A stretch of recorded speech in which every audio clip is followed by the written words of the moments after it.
Welcome back to Inside Texas with Girl Herd and Homer today. The newest member. Yeah. We love it. Yeah.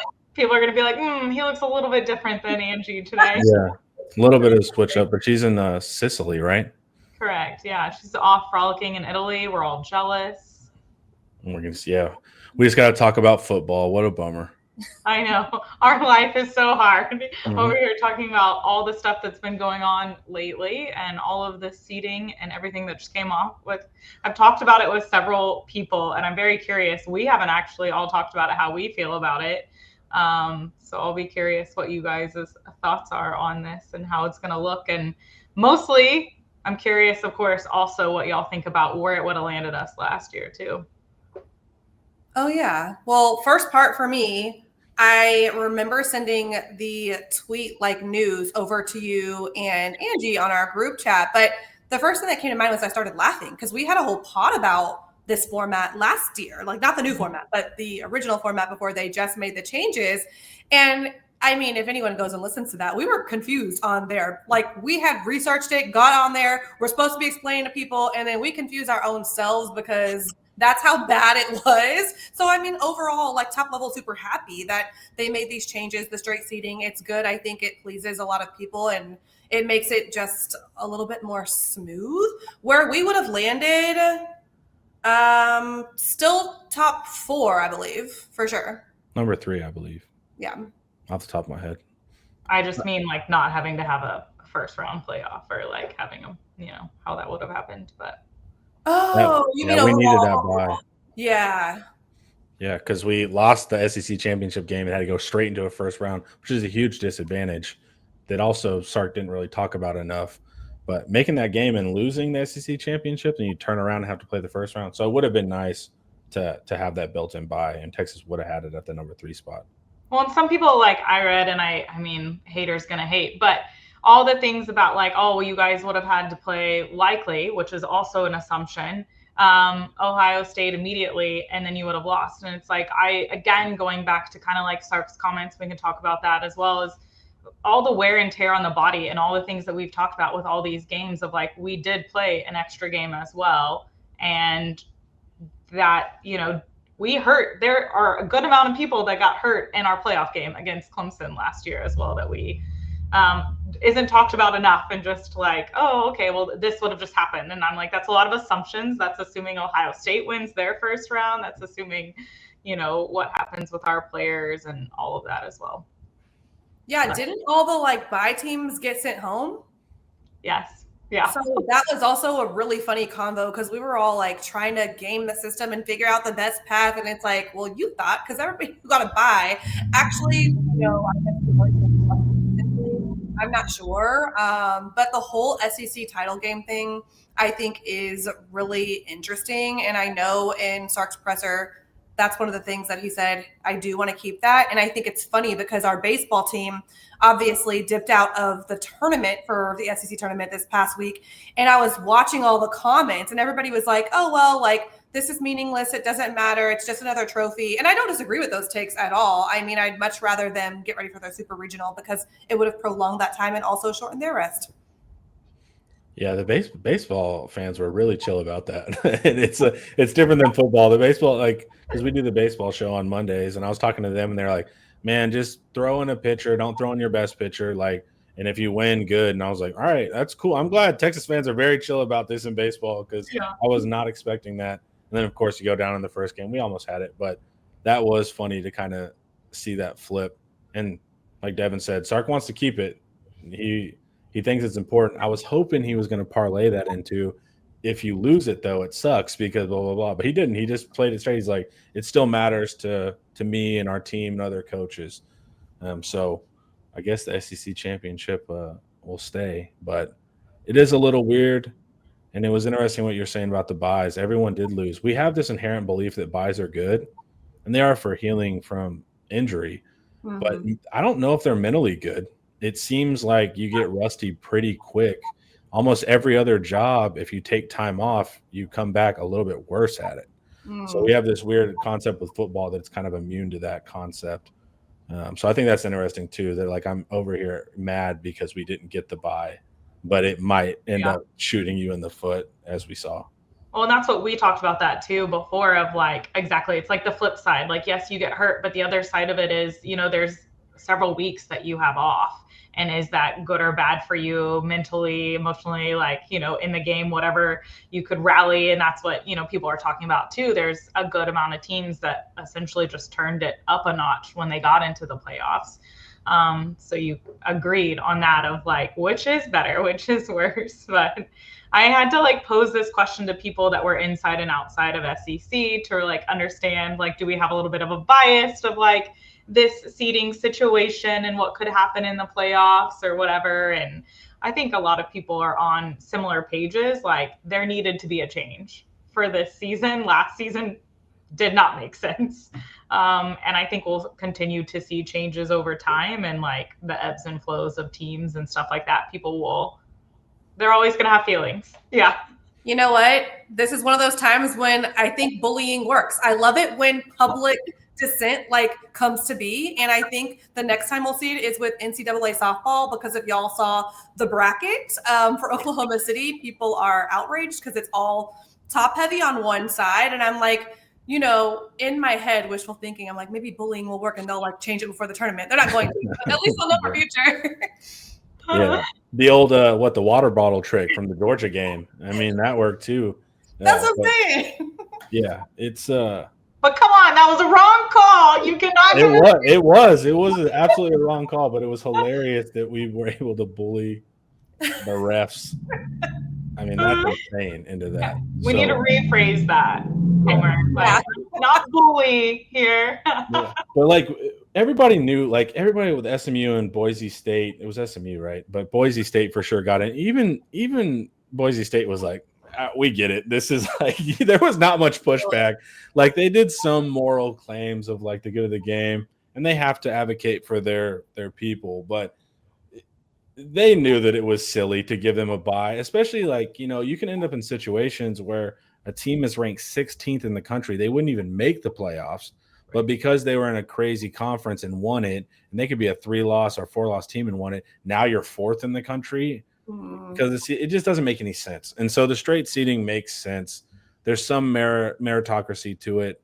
Now, once you start doing these auto bids, now you're kind of losing that argument of meritocracy. But straight seeding makes more sense. And I didn't even see a ton of pushback on the straight seeding side because it was kind of a no-brainer. Everybody knew Boise State doesn't get to jump the line like that. That was weird.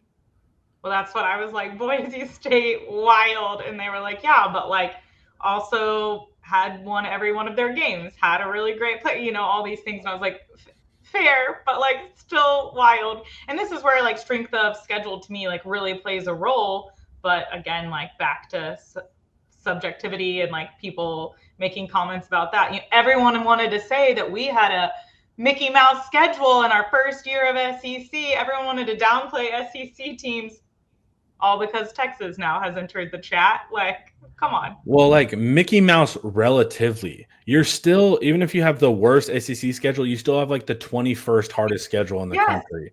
So people also take away that part. So yes, relative to the SEC, Texas did have the easiest schedule. What they don't tell you is it's still like a top 25 national schedule. So that part's annoying too. They leave that part out quite often. And we're assuming that based on though like what people have done in years before. I mean, Vanderbilt wasn't a normal Vanderbilt team last year. Like, okay, Georgia, we don't want to talk about them, but like there were teams that like. Who would have thought it was all at the end, us and I wouldn't have guessed this in the beginning of the season that us and the Aggies were going to be whoever won who got to go, That was cool. What made that game all the more hype, but. I also wanted to talk about the SEC commissioner, Greg Sankey, because for lots of different reasons. For one, I feel like we kept Brett Yormark's name in our mouth as Texas fans toward the end. We need to troll him. And it made me think about Greg just because he sort of popped off and flexed a little bit with his comments regarding seeding and how he felt. And I thought he was right. So I was like, how do we feel as Texas fans about this commissioner? And also how, like, does he feel about us? And we're completing our first year in the league. Like, I just want to know, like, where we stand with the SEC as a whole after year one, because we were pretty successful. Yeah, I laughed at this because agreed, like we trolled for because Big 12 commissioner trolled us, we trolled back. Let me just clarify. But so like going into this and having a new commissioner, I mean, I listened to his reaction and I'm like, he's not wrong. Like people are gonna argue this, they're gonna fight back, but like also what tell me your take. What do you think? Like he's like, my phone isn't blowing up with all of your opinions of how you think you can help this, just opinions that you don't like my opinion. Yeah, it was the moral grandstanding, you know. So the Big 12 and ACC, they can't stand on anything else, right? So they have to appeal to the empathy of the public, right? So, you know, for the good of the game and all that, you know, don't Americans love underdogs? That like that kind of line to get people to be like, yeah, we do love underdogs. And Sankey wasn't playing with that, and he got mad at the reporter, frankly, for even asking it. You know, he's like, "Don't talk to me about the good of the game." And then he said that their press releases were coordinated too. And then he said, you know, I want real ideas. And then later on, he spoke, you know, we've been talking about some of this stuff since 2018. Like, we got to quit going in circles here. This sport is clearly changing in massive ways. If we don't provide our own leadership, then now you have government and commissions and all sorts of stuff. So it's like somebody make a move. Everyone here is like so frozen. And like I said, the moral grandstanding doesn't bring anything forward. And historically, the straight seeding with giving the Big 12 to ACC 2, that lines up. They average about 12 in the top 16, and so does ACC. So it's fair there. And also, the reality is the SEC and Big 10 can take their ball and go home. They can do an AFC, NFC type NFL thing. So they already are thinking of the other leagues and how to include them. And so that's what I think Stinky's getting mad about, because they're trying to act like these are the bad bullies. And he's like, the fact that we're even doing this concept and giving you autos is us thinking of you. But I am glad he's more action focused, because we've just been talking about this in circles for years. I think we are in an interesting position as Texas folk, because we were in one league and then in another while all this happened. So first, like, how you gonna hate from outside the club you can't even get in? Like, if we were on the Texas side of this still from a Big 12 perspective, I think two, honestly, Homer, two is good. I think, you know, whenever OU and Texas were in that league, like, we would have had a shot with the two, right? That would have been good enough for us. So I don't think it's unfair, but man, I have to say, it feels good to be in the SEC. It feels good to be with the best talent. You want to play against the best talent, prove against the best talent. My boyfriend, he's a big Bama fan, unfortunately, but he's always like, SEC is just the best. And you know what? Before I was part of the SEC, I was annoyed, but now I'm like, well, right. Where's the lie? I would have been grandstanding if we were in. I would have been like, guys, what about the good of the sport? You know, you have to advocate on behalf. But now that we're in the lifeboats, it's like we don't need to save everybody, guys. I think we're good, right? Like everyone feels good. That's 100%. Like I just laugh at me, like people asking me when we were going to SEC. I was like, I hate the SEC, but like I get why we're doing it. I understand, blah blah blah. And then this year, I'm like, man, it feels good. Like we can literally, like, back to your comment, like take our ball and go home. Like y'all want to? We can play this game. We can go do our own too. Yeah. That's the part that's not. I've definitely switched up. Yeah. 100%. What's wrong with us? Just being real. But then you look at the other conferences, and again, like I think there's going to be ebbs and flows in teams.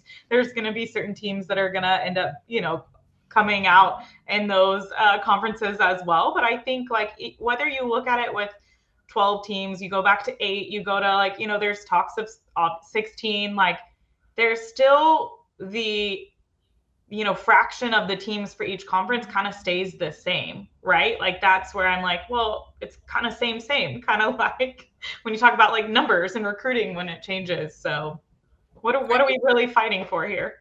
They want to straight seed it too, because people are biasing losses too much. And like you were talking about earlier, strength of schedule, if we really had a respect for strength of schedule and understood that a 3-loss team might be better than a 1-loss team, then we wouldn't have to auto bid. But we do have to auto bid because the people who select who goes in are too focused on like the underdog that only had 1 loss, or, you know, the story of college football. And that's different now. It's a colder game, I think. Man, well, I just have to say, I feel like I am a Greg Sankey stan now. I feel like he's a supervillain, and I love that because I feel like Texas is a supervillain in the league. So I know it's just 1 year in. I'm sure the relationship will continue, but I'm just curious, like, what his perception of us is after 1 year. So I don't know if we'll get that ever, but definitely curious. Well, he's not sitting here calling us out like Big 12 commissioner was. So He likes it. We're a big brand. We bring money.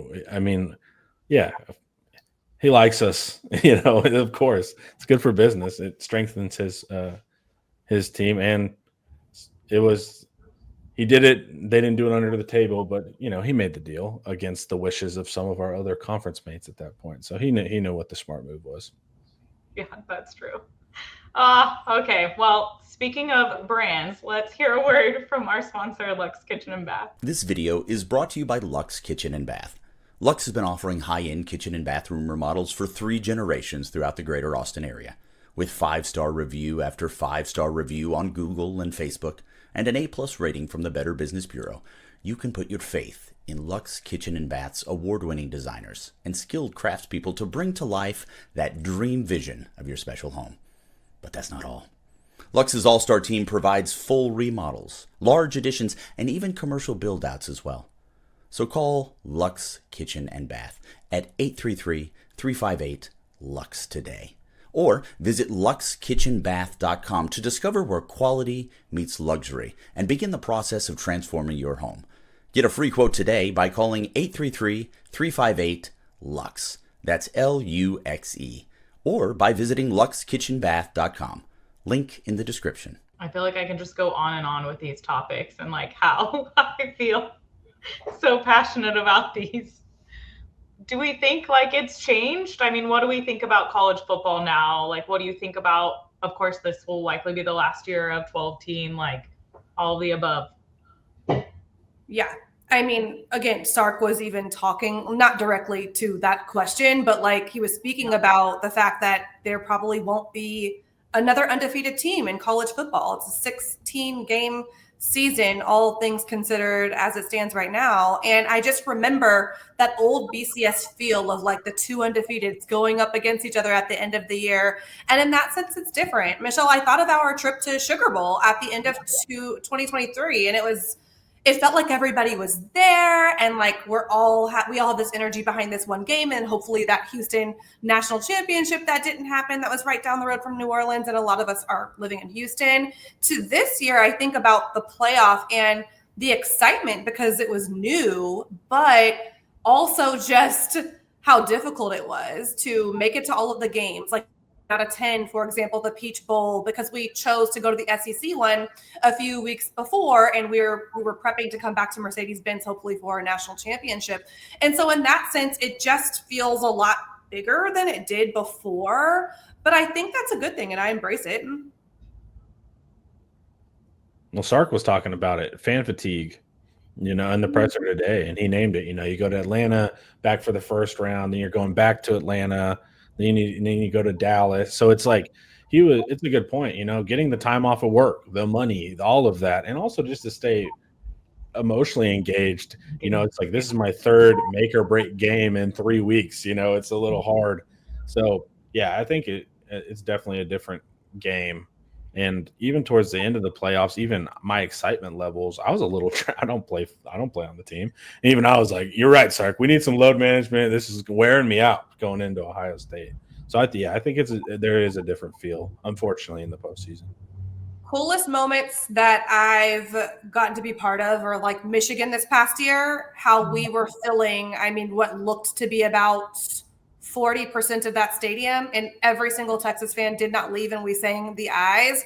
That's what you start to lose in the playoff, because like that whole 40,000 cannot go 4 weeks in a row over the course of December and January, like you mentioned at Homer. Don't have the funds, also don't have the time or the energy bandwidth. And so that's what the part that scares me, because I'm like, no, we're such road warriors. Texas fans, we travel so well. And so we were trying to organize ourselves this past season, but it was harder.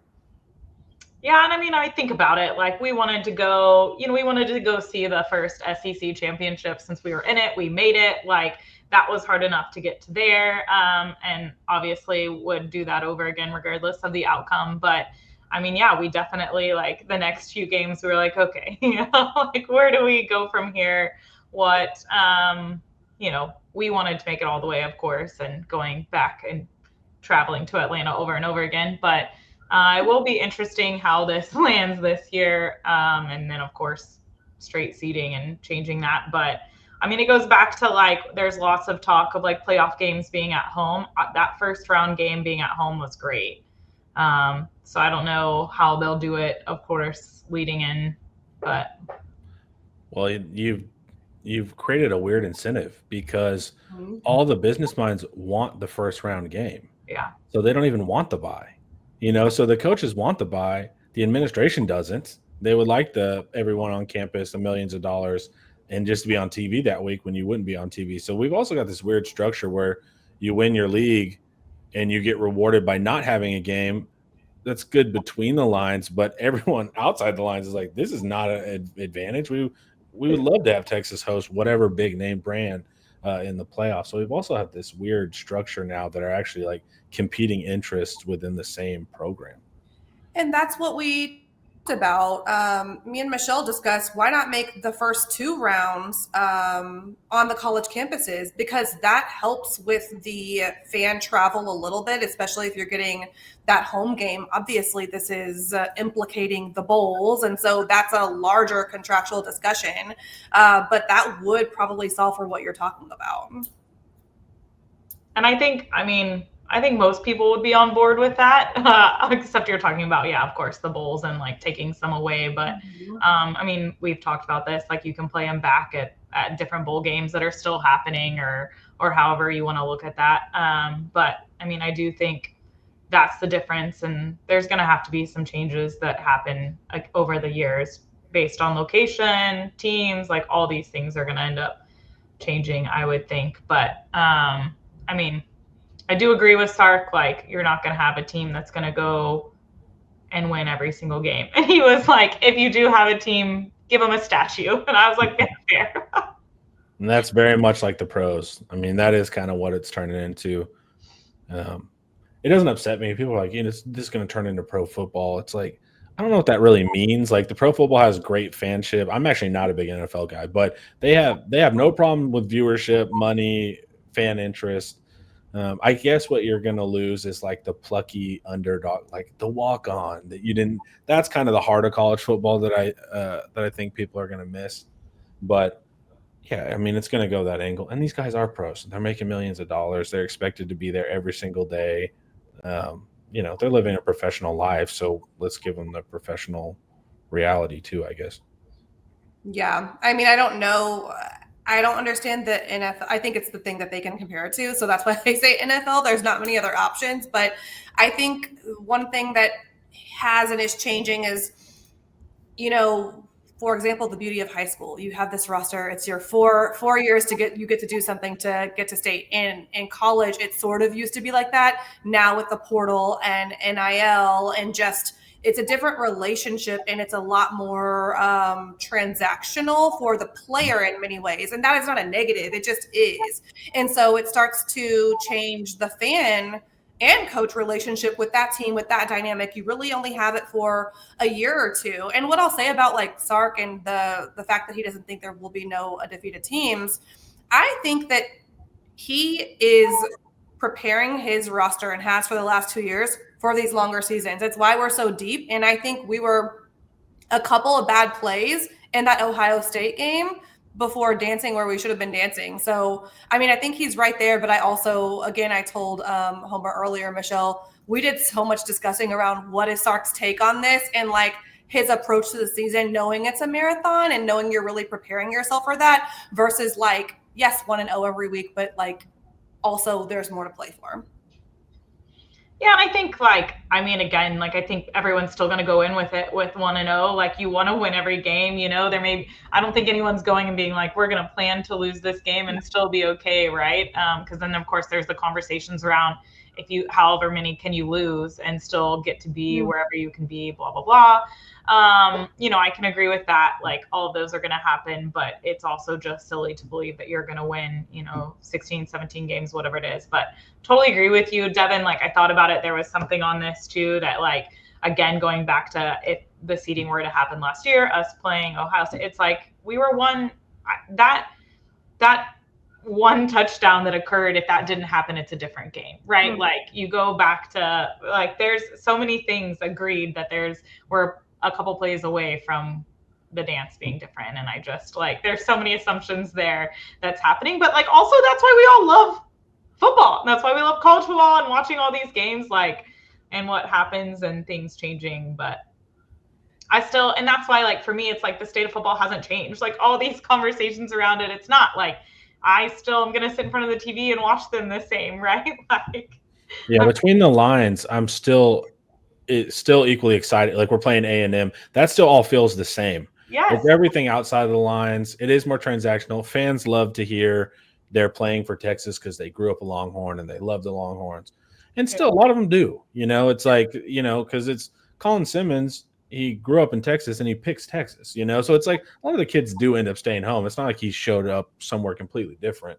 But that's kind of the biggest thing. But as far as it's Saturday and 4th and goal, that hasn't changed. But some of the relationships around, is this player going to leverage us in the portal in 2 months after, when that part's frustrating, but the football to me has gotten better. We're playing cooler games where we have games with far more stakes. Texas does a great job in the non-con of giving that. I feel like the product between the lines and the players are better than ever too. So it's like, I love the product, but it is frustrating because of the transitory nature of, you don't know if this roster that I love is going to look the same in 2 weeks from now when the season ends, One of the things people were saying about your comment is they actually product better, but miss the product of regionality. Like us in a Houston, for example, I was actually really sad because we got that one game and I can throw a little stone from my house to the U of H stadium. And so hosted a huge tailgate. And I was like, oh man, like I wish that like that kept going. So in that sense, yes. But are we playing way better teams? Also, yes. And y'all, this is so random, but I need to reveal this because I feel like I just realized something while we were talking. The Ohio State game, right? It's the first one out the gate this year. Do y'all feel like that will be like a big like revenge for the playoff game? Because I do not. And I needed to like put that out there because I don't know why, but also when we played Bama and like we hadn't played them since like 2010, that did feel like revenge. So I was sitting here asking myself, like, why do I have these feelings? What does that even mean? Well, it's like there's not like this. I mean, there's some history with Ohio State. Don't get me wrong. Yeah. Our fans are still like burnt 20 years are like burnt into their mind, but there's still not this crazy storied rivalry.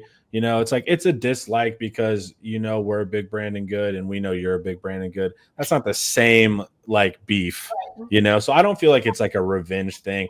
Also, like I think everyone needs to have their chess pieces back. Like if it was Will Howard still there, not a young saying, we were really running it back. But all the fans know these rosters change so crazily now with and Ohio State and Texas are good teams, so half their team went to the NFL on top of any transfer stuff that can happen. It feels like the brands are playing, but there's not a lot of continuing storylines of like, is Jahdae Barron going to match up with Jeremiah Smith? Like, there's not a lot of that. So I think it's really just the fun of playing big brands, but there's not actually a lot of carryover with the actual players. Quinn's gone, right? So, and Sawyer's gone, who stripped them. So it's like there's not even the big moments. Their backs with that godforsaken screen, their backs are gone. So it's like there's none of the players that really were super consequential even in that game are returning. So it doesn't have like it's gonna be fun to watch, but there's no like anger. Yeah, ditto. Like I'm, of course, like the Sawyer play is embedded in my mind forever. So Sawyer and Quinn obviously not there. So I agreed there. Like I was thinking about it, Devin, to your point of like people traveling and going to different games, and like one of the most fun times we had was going to Michigan. Like that's how I'm viewing Ohio State this year. Like I'm excited to go and travel to a stadium I haven't seen before and play them, but agreed, like the anger isn't like, it is what it is. It stinks. We didn't make it. We were in our own way more than, sorry, Ohio State, you beat us. But so I just, I'm excited to go and travel and see a different. And I think that's the fun things about these games. And I wonder, like, to your U of H point, like, could we put them at a beginning, of a season and just play a fun game? And because they've had their ups and downs too and been a fun team to play as well. But I thought we got regionality. I mean, we got A&M back. We got Arkansas back. Yeah. You know, so it's like I thought we got some cool regionality back. And like for like U of H, like there's always even Baylor, you know, but they don't make for good fights that often, you know. So it's like it's fun because we grew up watching these kind of brands, but like the games are generally not that great. And Texas the past 10 years, I guess I can't speak that confidently because we get beat by Baylor and stuff. But it's a different thing. But I do agree of like, yeah, there's some the nostalgia value in missing some of those brands, but I would want those brands to be a lot more hold up their end of the fight more too, and we're getting that way more often in the SEC. Yeah, and like we're pumped about playing LSU and Ole Miss and like teams we haven't necessarily been playing as well. So, and in 20 years we'll generate some more rivalries, and that'll feel like the new regionality. Yeah, you know, it changes, so we'll see. Very true, man. We're less than 100 days till season, and this is making us all so excited. We're ready. Every social media manager is rejoicing because they can post their football pick. Day 97, day 96, I know, day yeah. 95. I'm dead right now. That's too funny. Let the countdown begin.